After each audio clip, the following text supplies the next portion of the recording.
ನಮಸ್ಕಾರ ಸಹೋದರ ಸಹೋದರಿ ಮತ್ತು ಸ್ನೇಹಿತರೆ. ಸುಮಾರು ದೀರ್ಘಕಾಲದ ನಂತರ ಮತ್ತೊಮ್ಮೆ ಎಲ್ಲರನ್ನು ಈ ಒಂದು ಕಿರಿತೆರೆಯಲ್ಲಿ ನೋಡೋದಲ್ಲಿ ತುಂಬ ಸಂತೋಷ ಪಡ್ತಿದ್ದೀನಿ. ಖಂಡಿತವಾಗಿಯೂ ಈ ಒಂದು ಹೊಸ ವರ್ಷ 2025 ಇನ್ನೇನು ಬಂತು ಅಷ್ಟರೊಳಗೆ ಒಂದು ತಿಂಗಳು ಮುಗ್ದೋಗಿದೆ. ಮ್ಯಾನ್, ಸೊ ಕಾಲಚಕ್ರ ಉರುಳುತ್ತಿದೆ, ಟೈಮ್ ಫ್ಲೈಸ್. ಓಕೆ, ಸೊ ಖಂಡಿತವಾಗಿಯೂ ನಾವು ನಮ್ಮ ಜೀವನವನ್ನು ನಾವು ಮಾಡುವ ಪ್ರತಿಯೊಂದು ವಿಷಯಗಳನ್ನ ಉದ್ದೇಶಭರಿತವಾಗಿ ಯೋಚಿಸಿದರೆ ಈ ಒಂದು ಜೀವನಕ್ಕೆ ಮತ್ತು ಈ ಒಂದು ಕಾಲದಲ್ಲಿ ಯಾವ ರೀತಿ ನಾವು ಜೀವಿಸ್ತೀವಿ, ವಯಸ್ಸಾಗ್ತಾ ಇದ್ದರೆ ಬರೀ ವಯಸ್ಸು ಮಾತ್ರ ಆಗಲ್ಲ, ಅದರ ಜೊತೆಯಲ್ಲಿ ಅನೇಕ ವಿಷಯಗಳು ನಮ್ಮೊಂದಿಗೆ ಬೆಳೀತಾ ಬರುತ್ತದೆ. ಜೀವನ ಅರ್ಥಪೂರ್ವಕವಾಗಿರ್ತದೆ. ಆದ ಕಾರಣ ನಾವು ಉದ್ದೇಶಪೂರ್ವಕವಾಗಿ ನಮ್ಮ ಜೀವನವನ್ನು ಜೀವಿಸೋಣ. ಸೊ ಖಂಡಿತವಾಗಿ ನಾನು ನಂಬುತ್ತೇನೆ ನಿಮ್ಮೆಲ್ಲರಿಗೂ ಒಳ್ಳೆ ಕ್ರಿಸ್ಮಸ್ ಸಮಯದಲ್ಲಿ ಕ್ರಿಸ್ಮಸ್ ಗಿಫ್ಟ್ ಸಿಕ್ಕಿದೆ ಅಂತ ಅಂದ್ಕೊಂಡಿದ್ದೀನಿ. ಈ ವರ್ಷ ನಮ್ಮ ಫ್ಯಾಮಿಲಿ ಗ್ರೂಪಲ್ಲಿ ಅದ್ಭುತವಾದ ಒಂದು ಕ್ರಿಸ್ಮಸ್ ಆಚರಣೆ ಮಾಡಿದ್ವಿ. ಆ್ಯಂಡ್ ಓಕೆ, ಸೊ ಒಂದು ತಿಂಗಳಾದರೂ ಪರವಾಗಿಲ್ಲ, ಸುಮಾರು ಜನ ನಾನು ಭೇಟಿಯಾಗಿಲ್ಲ. Happy new year to everyone. ಹೊಸ ವರ್ಷದ ಶುಭಾಶಯಗಳು. ಈ ದಿನ ನಾವು ಅನೇಕ ವಿಷಯಗಳನ್ನ ಯೋಚಿಸ್ತಾ ಇರ್ಬೋದು.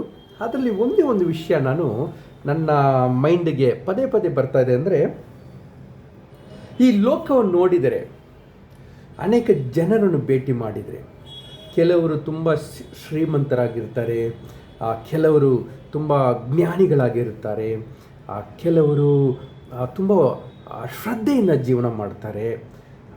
ಇನ್ನೂ ಒಂದು ಕಡೆ ನೋಡಿದರೆ ಕಾನೂನಿಗೆ ಒಂದು ರೆಸ್ಪೆಕ್ಟ್ ಕೊಡದೆ, ಅಥವಾ ಭಯಪಡದೆ, ಅಥವಾ ದೇವರಿಗೆ ಭಯಪಡದೆ ಜೀವನ ಹೆಂಗೆ ಬೇಕೋ ಸಾಧಿಸಬೇಕು, ಜೀವಿಸಬೇಕಂತ ಓಡಾಡ್ತಿದ್ದಾರೆ. ಎಲ್ಲಿ ನೋಡಿದರೂ ನಮ್ಮ ಸುತ್ತಮುತ್ತಲೂ ಅನೇಕ ವಿಷಯಗಳು ಬದಲಾವಣೆ ಆದರೆ ಚೆನ್ನಾಗಿರುತ್ತೆ ಅಂತ ಅನ್ನಿಸ್ತದೆ. ನಮ್ಮ ಸ್ವಂತ ಜೀವನದಲ್ಲೇ ಕೆಲವು ಗುಣಗಳು ಬದಲಾವಣೆ ಆದರೆ ಚೆನ್ನಾಗಿರುತ್ತೆ ಅಂತ ಅನ್ನಿಸ್ತದೆ.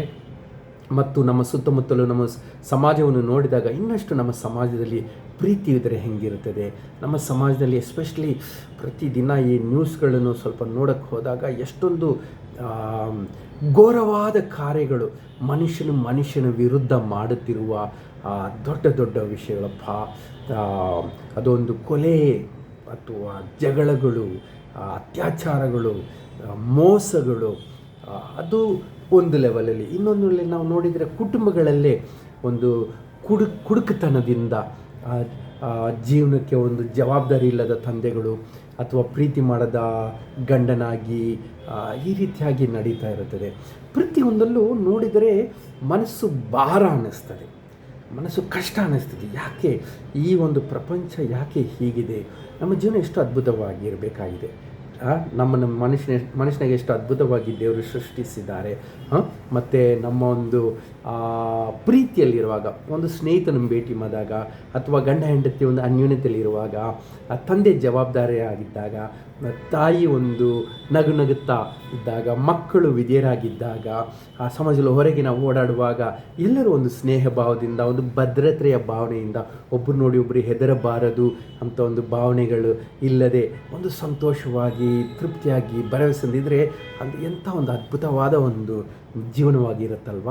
ಆದರೆ ಈ ಲೋಕವನ್ನು ಬದಲಾಯಿಸಲು ಕೆಲವೊಮ್ಮೆ ನಮಗೆ ಅಸಾಧ್ಯ ಅನ್ನಿಸ್ತದೆ. ಈ ಪ್ರಪಂಚ ಹೀಗೆ, ಈ ಪ್ರಪಂಚ ಬದಲಾವಣೆ ಆಗಲ್ಲ, ಈ ಪ್ರಪಂಚ ಜನರು ಹೀಗೆ ಅಂತ ಅಂದ್ಕೊಂಡಿರೋದು. ಕೆಲವರು ನಾನಾ ರೀತಿಯಾದ ವಿಷಯಗಳನ್ನ ಪ್ರಯತ್ನಿಸ್ತಿದ್ದಾರೆ. ಓಕೆ, ನಾನಾ ರೀತಿಯಾದ ವಿಷಯಗಳ ಮುಖಾಂತರ ಕೆಲವರು ಅವರಿಗೆ ಸಮಾಜ ಸೇವೆ ಮಾಡಿ ಅವ್ರನ್ನ ಬದಲಾಯಿಸಲು ಪ್ರಯತ್ನಿಸ್ತಾರೆ. ಕೆಲವರು ಒಳ್ಳೆ ಬೋಧನೆಗಳು ಮಾಡೋಕ್ಕೆ ಹೊರಟಿರ್ತಾರೆ.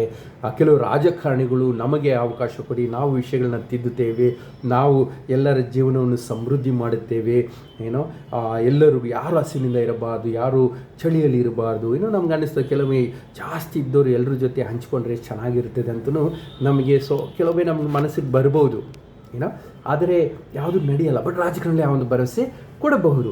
ಸೊ ಈ ರೀತಿಯಾಗಿ ಎಲ್ಲವನ್ನು ಸುತ್ತಮುತ್ತಲು ನೋಡಿದಾಗ ನಾವು ಅಶಕ್ತರಾಗಿ ಕಾಣುತ್ತೇವೆ. ಅದು ಮಾತ್ರವಲ್ಲದೆ ಈ ಜೀವನ ಇಷ್ಟೇನಾ? ನನ್ನ ಸ್ನೇಹಿತರು ಲೈಫ್ ಇಷ್ಟೇನಾ? ಬಂದ್ವಿ, ಹೆಂಗೋ ಜೀವನ ಮಾಡಿದ್ವಿ, ಮುಂದೆ ಹೋಗ್ತಾ ಇರಬೇಕು, ಇಷ್ಟೇನಾ ಜೀವನ? ಇಲ್ಲ. ಈ ಸಮಾಜದಲ್ಲಿ, ಈ ಪ್ರಪಂಚದಲ್ಲಿ ನಾವು ಬರೀ ನಮ್ಮ ಒಂದು ಅಗತ್ಯಗಳನ್ನು ಪೂರೈಸಿಕೊಂಡು, ನಮ್ಮ ಒಂದು ನಮಗೆ ಶಾಂತಿ, ಸಮಾಧಾನ, ಸಂತೋಷದಿಂದ ಮಾತ್ರವಿಲ್ಲದೆ ಪ್ರತಿಯೊಬ್ಬರು ಇಲ್ಲಿ ಕುಳಿತು ಈ ವಚನವನ್ನು ಕೇಳುತ್ತಿರುವ ಯೇಸುವಿನಲ್ಲಿ ನಂಬಿಕೆ ಇಟ್ಟಿರುವ ಪ್ರತಿಯೊಬ್ಬರೂ ಒಂದು ದೊಡ್ಡದಾದ ಬದಲಾವಣೆಯನ್ನು ಮಾಡಬಲ್ಲರು. ಯಾಕೆಂದರೆ ಯೇಸು ಹೇಳುತ್ತಾರೆ, you are the light of this world. I want you to be the light of the world. You can be the light of the world ಅಂತ ಹೇಳಿಲ್ಲ. ನೀನೇ ಲೋಕಕ್ಕೆ ಬೆಳಕು, ಅಂದರೆ ಬೆಳಕಾಗಿದ್ದೀರಾ ಅಂತ ಹೇಳ್ತಾರೆ. ನೀನು ಬೆಳಕಾಗಿರಬಹುದು, ಬೆಳಕಾಗಿರಿ, ಏನೋ ಇಲ್ಲ ಬೆಳಕಾಗಬಹುದು, ಈ ರೀತಿಯಾಗಿ ಹೇಳಿಲ್ಲ. ಯೇಸು ನಮ್ಮನ್ನು ಬೆಳಕಾಗಿ ನೀವೇ ಲೋಕಕ್ಕೆ ಬೆಳಕಂತ ಹೇಳುತ್ತಿದ್ದಾರೆ. ಆದರೆ ನಾವು ಆ ಬೆಳಕಾಗಿ ಉರಿಯುತ್ತಿಲ್ಲ. ಸೊ ಈ ದಿನ ನನ್ನ ಸಂದೇಶದ ಶೀರ್ಷಿಕೆ, ನಮ್ಮಲ್ಲಿ ದೇವರ ಬಲವಿದೆ. ಅದೇನೆಂದರೆ ಸುವಾರ್ತೆ. ಸುವಾರ್ತೆ ಎಂಬುದು ದೇವರ ಬಲವು ನಮ್ಮ ಹಸ್ತದಲ್ಲಿ ಇರುವುದು. ಸುವಾರ್ತೆ ಎಂಬುದು ದೇವರು ನಮಗೆ ನೀಡುವ ಅಸ್ತ್ರ. ಅದರ ಮುಖಾಂತರ ಅನೇಕ ವಿಷಯಗಳನ್ನು ಬದಲಾಯಿಸಬಲ್ಲ ಒಂದು ಶಕ್ತಿಯಾಗಿದೆ. ಸೊ ಅದರ ಬಗ್ಗೆ ಕೆಲವು ವಿಷಯಗಳನ್ನ ಇದನ್ನು ಕಲಿಯೋಣ. ಮುಂದೆ ನಾವು ವಚನ ನೋಡೋಕ್ಕೆ ಮುಂಚೆ ಒಂದು ಪ್ರಾರ್ಥನೆ ಮಾಡೋಣ. ಪರಲೋಕದ ತಂದೆ, ಅಪ್ಪ ಸ್ವಾಮಿ, ಈ ಸುಂದರವಾದ ದಿನವನ್ನು ಕೊಟ್ಟಿದ್ದಕ್ಕೆ ಸ್ತೋತ್ರ ತಂದೆ. ಅಪ್ಪ ಸ್ವಾಮಿ, ನಾವು ನಮ್ಮ ದೃಷ್ಟಿಯಲ್ಲೇ ಬಲಹೀನರಾಗಿ, ಅಜ್ಞಾನಿಗಳಾಗಿ, ಯಾವುದಕ್ಕೂ ಬಾರದವರಾಗಿದ್ದಾಗಲೂ, ಪಾಪದಲ್ಲಿ ಮುಳುಗಿರುವಾಗಲೂ, ರಹಸ್ಯವಾದ ಜೀವನವನ್ನು ಜೀವಿಸ್ತಿರುವಾಗಲೂ, ಅನೇಕ ಕೆಟ್ಟ ದುಷ್ಟತನಗಳು ನಮ್ಮಲ್ಲಿ ತುಂಬಿರುವಾಗಲೂ, ನಾವು ಯಾವತ್ತಿಗೂ ನಮ್ಮ ಮೇಲೆ ಒಂದು ನಿರೀಕ್ಷೆ ಇಲ್ಲದೆ, ನಂಬಿಕೆ ಇಲ್ಲದೆ, ನನ್ನ ಜೀವನ ಒಂದು ಉಜ್ವಲವಾಗಬಹುದು, ನನ್ನ ಜೀವನ ಬದಲಾವಣೆ ಆಗ್ಬೋದು, ನನ್ನ ಜೀವನದಲ್ಲಿ ಸಮಾಧಾನ ಬರುವುದು, ನನ್ನ ಜೀವನದಲ್ಲಿ ಪರಿಶುದ್ಧತೆ ಬರುವುದು, ನನ್ನ ಬಾಯಿನಿಂದ ಪವಿತ್ರ ವಿಷಯಗಳು ಬರುತ್ತದೆ ಅಂತ ಯಾವತ್ತೂ ಅಂದುಕೊಂಡಿರಲಿಲ್ಲ ಅಂತಂದರೆ. ಆದರೆ ಒಂದು ದಿನ ನೀವು ಯಾರೋ ಮುಖಾಂತರ ಯಾವುದೋ ಒಂದು ರೀತಿಯಲ್ಲಿ ನಿಮ್ಮ ಸುವಾರ್ತೆಯನ್ನು ನಮಗೆ ತಿಳಿಸಿದಿರಿ. ಅದು ನಿಮ್ಮ ಶಕ್ತಿ ತಂದೆ, ಅದು ನಮ್ಮನ್ನು ಬದಲಾಯಿಸಿದೆ. ಅಪ್ಪ ಸ್ವಾಮಿ, ಈ ಸಮಾಜಕ್ಕೆ, ನಾವು ಬದುಕುತ್ತಿರುವ ಈ ಒಂದು ಕತ್ತಲೆಯ ಪ್ರಪಂಚದಲ್ಲಿ, ಈ ಒಂದು ಮೋಸದ ಪ್ರಪಂಚದಲ್ಲಿ, ಈ ಒಂದು ಪ್ರೀತಿ ಕಡಿಮೆ ಆಗುತ್ತಿರುವ ಪ್ರಪಂಚದಲ್ಲಿ, ಘೋರವಾದ ಹಿಂಸೆಗಳು ಹೆಚ್ಚುತ್ತಿರುವ ಪ್ರಪಂಚದಲ್ಲಿ ಮತ್ತೊಮ್ಮೆ ನಾವು ಬೆಳಕಾಗಿ ಮತ್ತು ಎಲ್ಲರ ಒಂದು ಜೀವನದಲ್ಲಿ ಪವಿತ್ರತೆ, ಪರಿಶುದ್ಧತೆ, ಅದಕ್ಕಿಂತ ಹೆಚ್ಚಿನ ವಿಷಯಗಳು ಸಹ ಸುವಾರ್ತೆ ಮುಖಾಂತರ ತರಬಹುದು ತಂದರೆ. ಈ ಒಂದು ಸಮಯದಲ್ಲಿ ನಾನು ಹೇಳುವ ವಾಕ್ಯಗಳು ನನ್ನದಾಗಿರದೆ, ನಾನು ಹೇಳುವ ವಿಚಾರಗಳು ನನ್ನದಾಗಿರದೆ, ಪವಿತ್ರಾತ್ಮನಿಂದ ಅಪ್ಪ ಸ್ವಾಮಿ ಮಾನ್ಯತೆ ಹೊಂದಿದ ವಿಷಯಗಳಾಗಿರಲಿ. ಪವಿತ್ರಾತ್ಮನು ನನ್ನ ಮುಖಾಂತರ ಮಾತಾಡಲಿ ತಂದೆ. ಕೇಳುಗರನ್ನು ಸಹ ಪವಿತ್ರಾತ್ಮನ ತುಂಬಿ ಅವರ ಮನಸ್ಸಿನ, ಹೃದಯದ ಕಣ್ಣುಗಳನ್ನು ತೆರೆಸಿ ಅರ್ಥೈಸೋದಕ್ಕೆ ಸಹಾಯ ಮಾಡಿರಿ ತಂದೆ. ಯೇಸು ನಾಮದಲ್ಲಿ ಪ್ರಾರ್ಥಿಸ್ತೇನೆ, ಆಮೇನ್. ಆಮೇನ್. ಮೊದಲನೇ ಅಂಶ, power of the gospel is the message of salvation. ಸುವಾರ್ತೆಯ ಒಂದು ಬಲ ಏನಂದರೆ ಅದು ರಕ್ಷಣೆಯ ಒಂದು ಸಂದೇಶವಾಗಿದೆ. ಒಂದು ವಚನ ನೋಡೋಣ. ರೋಮಾಪುರದಲ್ಲಿ ಬರೆದ ಪತ್ರಿಕೆಯಲ್ಲಿ 1ನೇ ಅಧ್ಯಾಯ 16ನೇ ವಚನ ಹೇಳ್ತದೆ, ಕ್ರಿಸ್ತನ ಸುವಾರ್ತೆಯ ವಿಷಯದಲ್ಲಿ ನಾನು ನಾಚಿಕೆ ಪಡುವುದಿಲ್ಲ. ಅದು ಮೊದಲು ಯಹೂದ್ಯರಿಗೂ ತರುವಾಯ ಗ್ರೇಕರಿಗೂ, ಅಂತೂ ನಂಬುವ ಪ್ರತಿಯೊಬ್ಬನಿಗೂ ರಕ್ಷಣೆಗಾಗಿ ದೇವರ ಶಕ್ತಿಯಾಗಿದೆ. ಸುವಾರ್ತೆ ಎಂಬುದು ಸಾಧಾರಣ ವಾಕ್ಯವಲ್ಲ. ಸುವಾರ್ತೆ ಎಂಬುದು ದೇವರ ಶಕ್ತಿ. ಕೆಲವು ನಮ್ಮಲ್ಲಿ ಹೇಳ್ತಾರೆ, ಬ್ರಹ್ಮಾಸ್ತ್ರ ಬಿಡುತ್ತೀನಿ, ದೇವರ ಅಸ್ತ್ರವನ್ನು ಬಿಡುತ್ತೀನಿ. ಆ ಥರ ಸುವಾರ್ತೆ ಅನ್ನೋದು ದೇವರ ಶಕ್ತಿಯಾಗಿದೆ. ಅದು ಎಂಥ ಶಕ್ತಿಯಂತೆ? ರಕ್ಷಣೆಗಾಗಿ.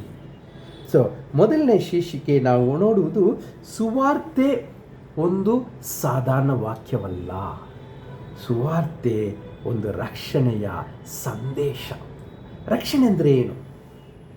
ನಮಗೆ ಗೊತ್ತು, ಈ ಲೋಕದಲ್ಲಿ ನಾವು ಬಡವರಾಗಿರಲಿ, ಶ್ರೀಮಂತರಾಗಿರಲಿ, ವಿದ್ಯಾವಂತರಾಗಿರಲಿ, ಅವಿದ್ಯಾವಂತರಾಗಿರಲಿ, ಚೆನ್ನಾಗಿ ಕೆಲಸ ಮಾಡಿ ಚೆನ್ನಾಗಿ ದುಡಿಯಲಿ, ಅಥವಾ ಕೆಲಸನೇ ಸಿಗದೇ ಇರಲಿ, ಅಥವಾ ಎಲ್ಲರೂ ನಮ್ಮನ್ನು ಪ್ರೀತಿಸಲಿ ಅಥವಾ ಯಾರೂ ನಮ್ಮನ್ನು ಪ್ರೀತಿಸದೇ ಇರ್ಬೋದು, ಎಲ್ಲರೂ ನಂಬಬಹುದು ಅಥವಾ ಯಾರೂ ನಂಬದೇ ಇರ್ಬೋದು, ಎಲ್ಲರೂ ನಮ್ಮನ್ನು ಚೆನ್ನಾಗಿ ನೋಡ್ಬೋದು ಅಥವಾ ಎಲ್ಲರೂ ನಮ್ಮನ್ನು ಹೀನವಾಗಿ ವರ್ತಿಸೋ, ಯಾವ ರೀತಿ ಇದ್ದರೂ ಒಬ್ಬ ವ್ಯಕ್ತಿ, ದೊಡ್ಡವನಿರಲಿ ಚಿಕ್ಕವನಿರಲಿ, ಆರೋಗ್ಯ ಇರಲಿ ಅನಾರೋಗ್ಯ, ಒಬ್ಬನನ್ನು ಸಾಯಬೇಕಾಗಿದೆ.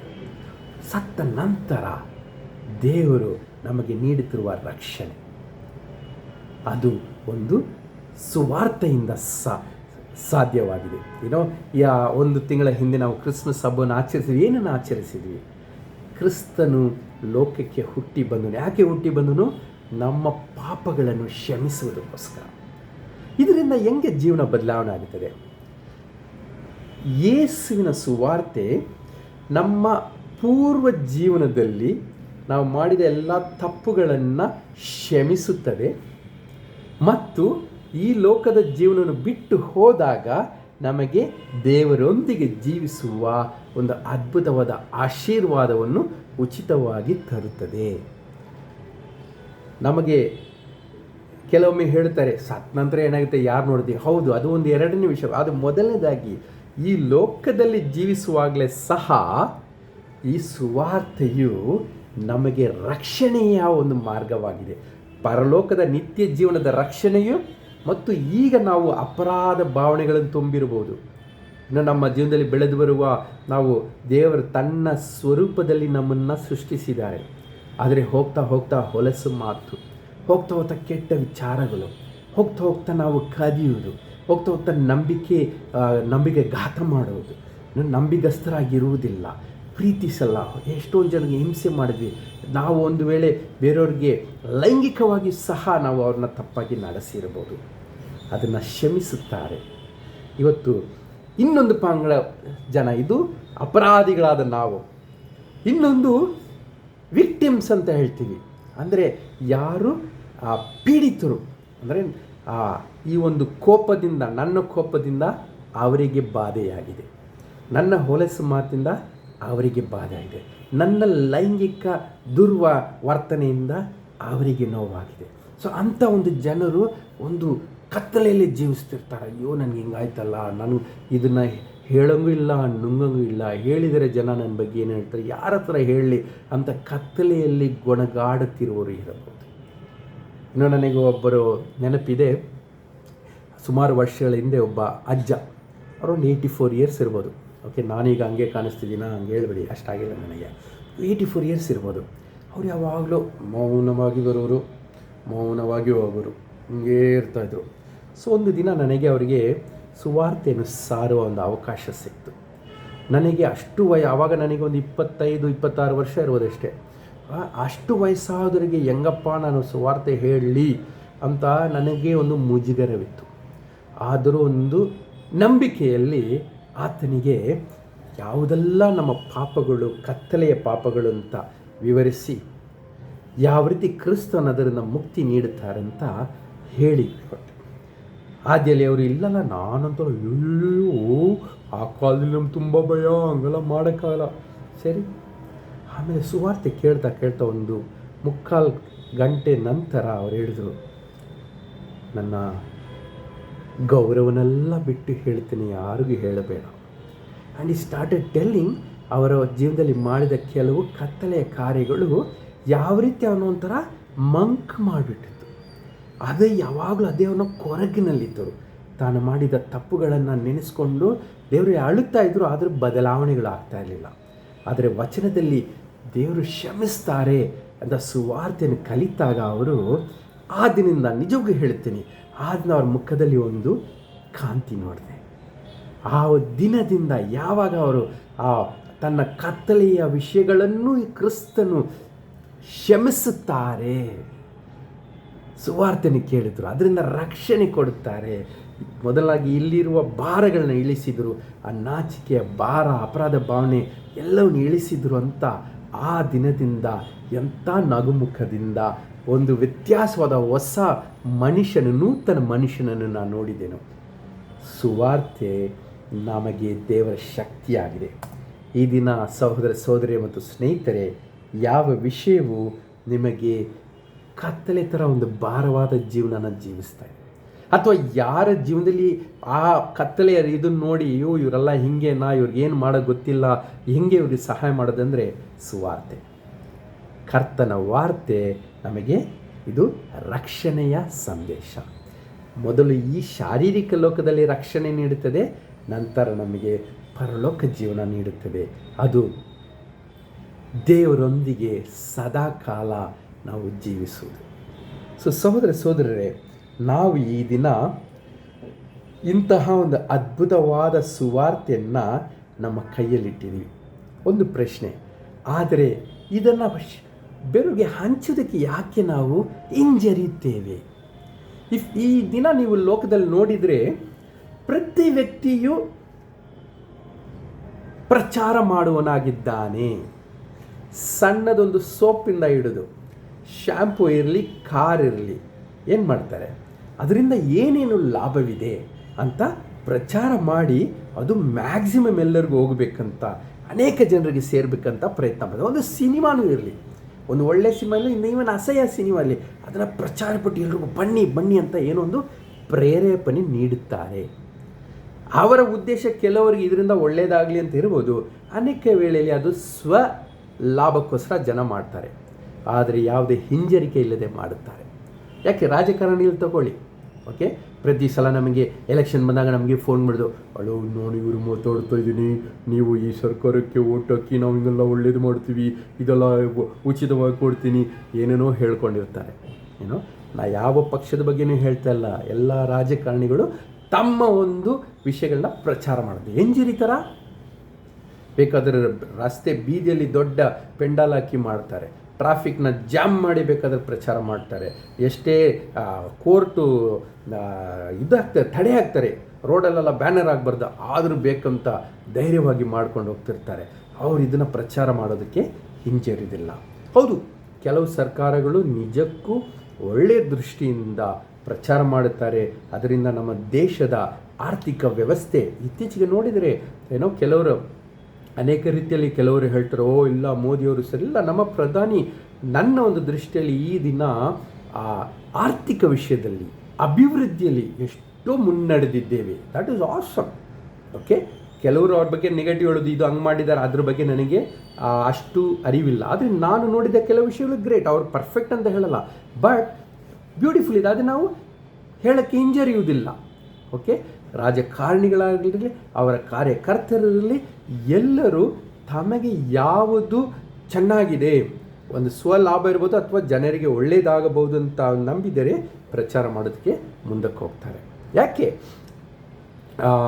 ಕೆಲವು ಧಾರ್ಮಿಕ ಸಂಸ್ಥೆಗಳು ಸಹ ಭಾರತದ ಧಾರ್ಮಿಕ ಕ್ರಿಶ್ಚಿಯನ್ ಧರ್ಮವಲ್ಲ, ಬೇರೆ ಧರ್ಮಗಳು ಸಹ ಬೇರೆ ದೇಶದಲ್ಲೂ ಹೋಗಿ ಅವರು ಪ್ರಚಾರ ಮಾಡೋದು. ಯಾಕೆ?